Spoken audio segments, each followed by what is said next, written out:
গুৱাহাটীৰ বিশেষকৈ পাহাৰত থকা ৰাইজক মই প্ৰতিশ্ৰুতি দিছোঁ, যিখিনি মানুহ আমাৰ অসমীয়া আৰু ভাৰতীয়, বাংলাদেশী মিয়াখিনিক বাদ দি অসমীয়া আৰু ভাৰতীয় প্ৰতিটো পৰিয়ালক আমি এবছৰৰ ভিতৰত মাটিৰ পট্টা দিম।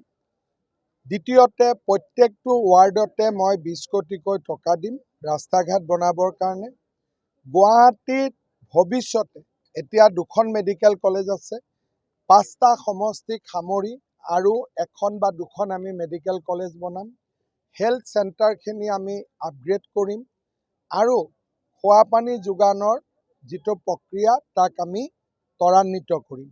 প্ৰতিটো ৱাৰ্ডতে এটা ভাল ডিজিটেল লাইব্ৰেৰী আৰু এটা পুথিভঁৰাল আমি স্থাপন কৰিম।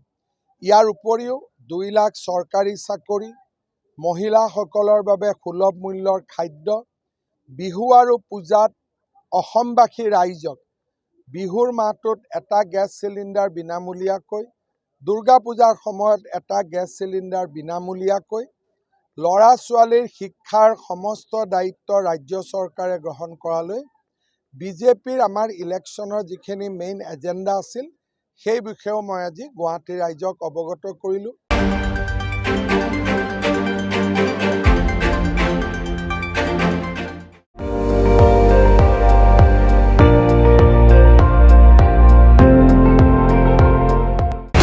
আপুনি চাই আছে ND24, সৰ্বশ্ৰেষ্ঠ নহয় সৰ্বোত্তমৰ দৌৰত।